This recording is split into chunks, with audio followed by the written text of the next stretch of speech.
अल्हम्दुलिल्लाहि रब्बिल आलमीन वस्सलातु वस्सलामु अला सय्यिदिल अंबियाइ वल मुरसलीन अम्मा बाद फ़अऊज़ु बिल्लाहि मिनश शैतानिर रजीम बिस्मिल्लाहिर रहमानिर रहीम।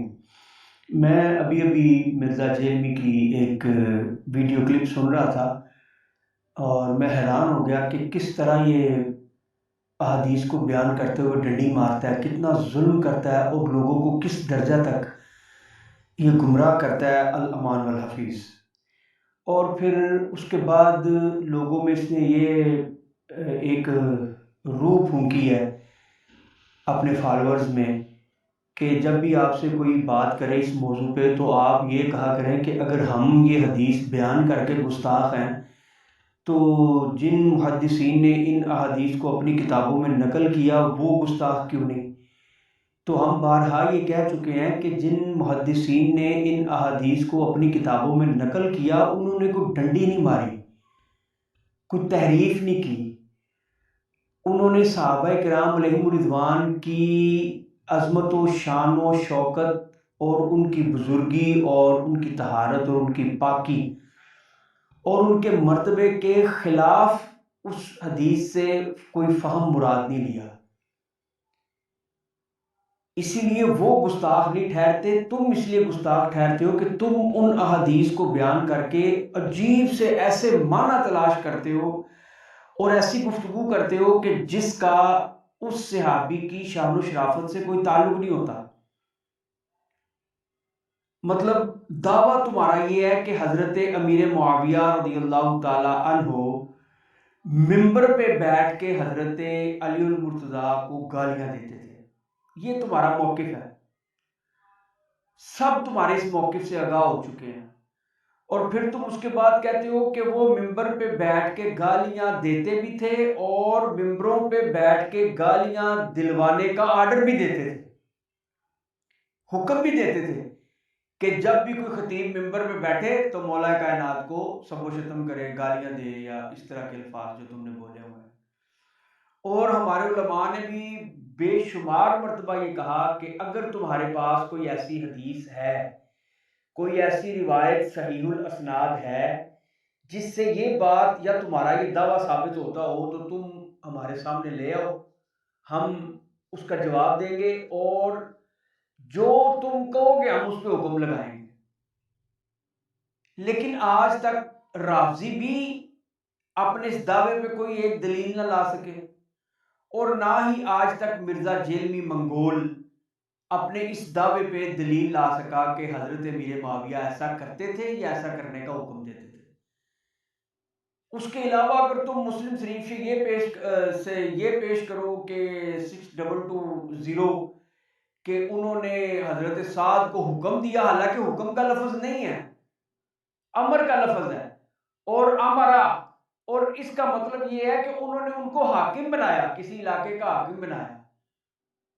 और बल्कि तुम्हारे जुबैर जई ने इस हदीस पे ये कमेंट्स किए हैं कि ये जो हुक्म दिया ना, अगर इसको हुक्म के माना में लिया जाए कि हजरत मीर मुआविया ने साद को हुक्म दिया, तो वो किस चीज का हुक्म दिया? उसने कहा कि इसकी तस्रीह मौजूद नहीं है कि पीछे बैठे हुए थे तो आगे बुलाने का हुक्म दिया, या बैठे हुए थे तो महफिल में तो उनको खड़े होने का हुक्म दिया।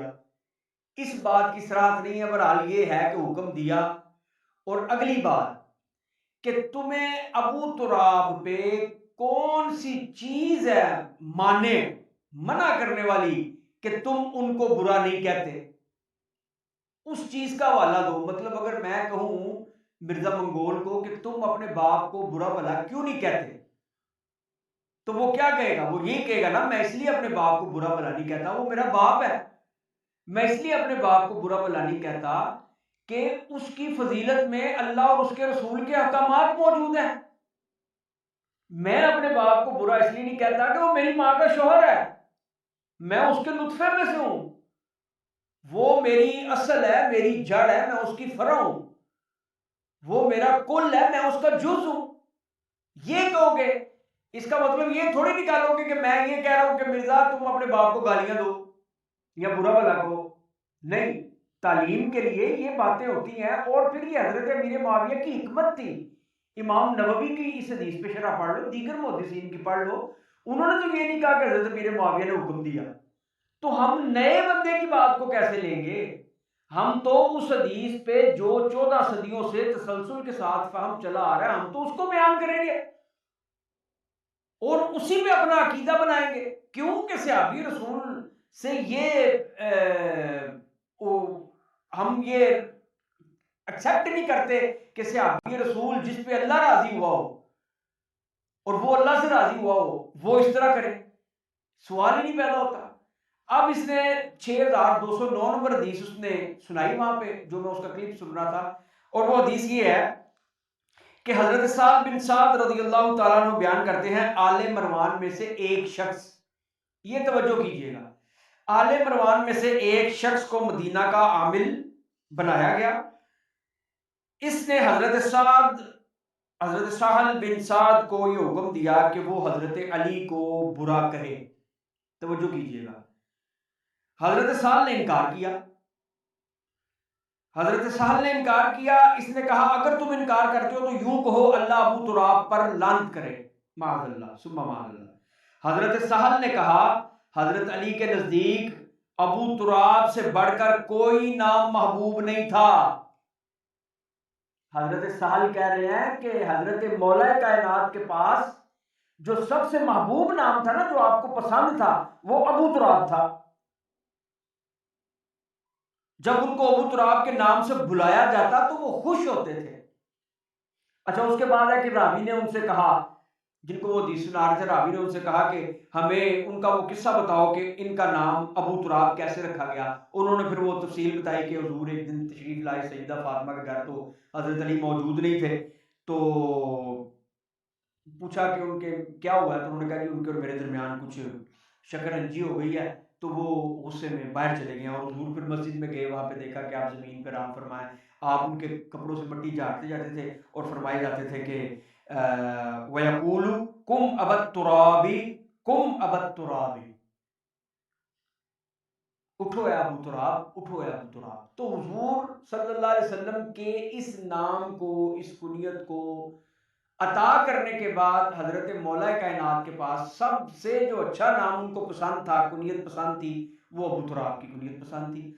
और ये देखें कि वो जो 6220 नंबर हदीस है सही मुस्लिम की, जिसमें हजरत मीर मुआविया ने हजरत साद से पूछा था, सवाल किया था, ये उसको हुक्म बना देते हैं, सवाल किया था, तो उसमें क्या था? उसमें भी ये नहीं कहा था कि अली को बुरा कहो, ये भी नहीं कहा था, बल्कि कहा कि अबू तुराब को बुरा कहने में कौन सा अमर माने है, वो यहां सबके सामने बयान करो। ये आपकी हिकमत थी, मैं इसको बताता हूं कि ये आपकी हिकमत क्यों थी। तो आपको सबसे अच्छी पसंदीदा कुनियत से मुखातिब किया अबू तुराब, हजरत मीर मुआविया ने। और उसके बाद जब हजरत साहब ने कहा कि मुझे तो वो कुछ बातें हैं जो रोकती हैं, उन्होंने कहा जी वो कौन सी बातें हैं? अब पूरी भरी मजलिस में हजरत मीर मुआविया रज़ियल्लाहु ताला अन्हु तशरीफ फरमाया बैठे हैं, सुन रहे हैं, सारी मजलिस भी सुन रही है, और वहां पे मौला कायनात की फजीलत बयान हो रही है। तो वो तो हाकिम थे, वो तो बादशाह थे, उन्होंने तो उनको हाकिम बनाने लगे थे। हजरत साद बिन अबी वकास को कहते भाई ठहर जाओ, ये महफिल नहीं है अली की फजीलतें बयान करने वाली। ये कहते ना भाई तुम्हारे नजदीक जो मिंबरों पे हजरत अली को खुद गालियां देता है माजल्लाह, और दूसरों को भी हुक्म देता है कि गालियां दो, उसके लिए रोकना कौन सा मुश्किल था? वक्त का हाकिम था, उसी वक्त कहता बैठ जाओ भाई, नीचे बैठो, ये मजलिस में मौला कायनात की फजीलत बयान नहीं करनी। लेकिन वो तो सुन रहे हैं खामोशी से, आखिर तक सुनते रहे, रोका भी नहीं, टोका भी नहीं, बुरा भला भी नहीं कहा, और अच्छी कुनियत से याद किया जो मौला कायनात को पसंद थी। अबुल हसन भी कह सकते थे, अली बिन अबी तालिब भी कह सकते थे, लेकिन उन्होंने क्या कहा? अबू तुराब। तो वो कहते हैं, हजरत इमाम नववी ने ये लिखा कि ये भी हो सकता है कि हजरत साद का ताल्लुक उस ग्रोह से हो कि जो हजरत अली को बुरा भला कहता हो और हजरत साद ना कहते हो, तो इसलिए उनसे पूछा गया। और बुरा कहने से क्या मुराद है? बुरा कहने से यही मुराद है कि तुम हमारे इज्तिहाद की या अली मुर्तजा के इज्तिहाद की तरदीद क्यों नहीं करते? किसास के मामले में। बुरा कहने का यही मतलब है ना, तनकीद, कि भी हम हक पे हैं, हम किसास के लिए जंग लड़ रहे हैं, हमें अच्छा कहो और उन पे तनकीद करो, उनके इज्तिहाद को गलत कहो। हजरत इमाम नबवी ने यही माना बयान किया, इसी पे एतमाद है सारी उम्मत का। अगर इसके अलावा कोई बात है तो हमें ला के दिखाओ ना कि भाई फलां मुहद्दिस ने इस हदीस की शरह करते हुए फलां शारे ने ये कोई वो बात की है जो मैं बयान करता हूं। तो अब इस हदीस में जो 6229 है, उसमें ये हदीस इसने बयान की और बयान करते हुए कहा कि अहले आले मरवान सहाबा किराम को बुलाया करते थे और कहते थे कि मिंबर पे बैठ के अली को गाली दो। ये साफ इसने कहा है। मेरे पास अभी वो एडिटिंग का वो शोभा नहीं है, या मुझे इस पे इतना नहीं है कि मैं अबूर के मैं इसका क्लिप साथ चला सकूं। इंशाल्लाह मैं इस पे इसका क्लिप चलाया करूंगा। उसमें उसने बकायदा कहा कि आले मरवान का ये वतीरा था कि सहाबा किराम को बुलाते थे और बुला के कहते थे कि अली को बुरा कहो मिंबरों पे। और अब यहाँ पे क्या लिखा हुआ है, हदीस पढ़ लें। इसके स्टूडेंट पढ़े ना, जो कहते हैं वो तो हदीसों के हवाले लगाता है, वो तो स्क्रीन शॉट लगाता है, वो तो स्कैन पेज लगाता है। भाई इसका स्कैन पेज ढूंढो ना, वो इसके अल्फाज कहाँ है कि आले मरवान का ये वतीरा था, बनु उमैया का ये वतीरा था। हदीस में तो नहीं लिखा हुआ। हदीस तो साफ कह रही है कि हजरत सहल बिन साद रदियल्लाहु तआला अन्हु बयान करते हैं कि आले मरवान में से एक शख्स मदीना का गवर्नर बना या आमिल बना, एक शख्स आले मरवान में से एक शख्स। और ये कहता है वो बुलवाते थे आले मरवान और मिंबरों पे बैठ के गालियां निकलवाते थे। हम यही कहते हैं कि मसलक हक अहले सुन्नत व जमात के किसी भी अमर पे एतराज करने वाला तब तक कामयाब नहीं हो सकता जब तक वो उसमें कुछ थोड़ी सी आमेजिश झूठ की ना करे, लफ्जों का हेरफेर ना करे, दाएं बाएं ना करे, इधर के उधर के इधर ना करे। तब तक वो कामयाब नहीं हो सकता, ना ही वो प्रोपेगेंडा कर सकता है। क्यों कि सही बात पे क्या प्रोपेगेंडा होगा? प्रोपेगेंडा तो तब भी होगा ना कि जब उस पे 19-20 की जाएगी, लफ्जों का हेरफेर किया जाएगा। अब यहां पे है कि आले मरवान में से एक शख्स, और वो कहता है आले मरवान सहाबा किराम को बुलाते थे और कहते थे आओ मिंबर पे बैठो और मिंबर पे बैठ के गालियां दो। वो कौन से सहाबा किराम थे जो मिंबर पे बैठ के इस तरह किया करते थे? वो कौन से गवर्नर थे आले मरवान के जो जब भी गवर्नर बनते थे, आले मरवान यानी क्या, मरवान की नस्ल, आले मरवान एक बंदे का नाम तो नहीं है ना, एक नस्ल है ना, तो वो किधर है, वो कहां थी, उसकी रिवायात बाकी क्यों नहीं मिलती? कौन सी गालियां देते थे वो मिंबर पे बैठ के या सहाबा किराम से दिलवाते थे? अगर ये कहे कि हाँ जी सहाबा किराम से दिलवाते थे लेकिन हुक्म देते थे लेकिन वो गालियां देते नहीं थे, तो वो रिवायात किधर है? कुछ 2 4 5 10 20 40 50 सहाबा की पेश करो ना कि उनसे किसी और गवर्नर ने आले मरवान के किसी और ने किसी और ने किसी और ने किसी और ने किसी एक ने इस तरह किया और साहबा ने रद्द किया। ये एक ही वाक्य है, एक ही रिवायत है। ये मैंने आपके सामने बयान कर दी जिस पे वो आले मरवान के एक शख्स को पूरी नस्ल मरवान पे क्यास कर रहा है, जबकि हदीस में ऐसा कुछ नहीं है। और फिर हुआ क्या? हुआ ये कि साल बिन साद को ये हुक्म दिया कि हजरत अली को बुरा कहे। हजरत साल ने मुंह पे छितर मारा, इनकार कर दिया उसके। मतलब हमको इसके हामी थोड़ी है, आले मरवान का ये बंदा मजबूल पता नहीं कौन है, क्या नाम है, कहां से आया, किधर आया, कब आया। अगर तुम इसको हजरत मीर मुआविया के दौर का कहते हो तो साबित करना तुम्हारा काम है। दलील इसकी तुम दोगे कि ये हजरत अमीर मुआविया रज़ी अल्लाह तआला अन्हु के दौर का वाकया है, और फिर उस बंदे का नाम बताओ, कौन है वो बंदा, सही सनद के साथ नाम बताओ। हम ऐसे बेईमान का के हमायती बनेंगे?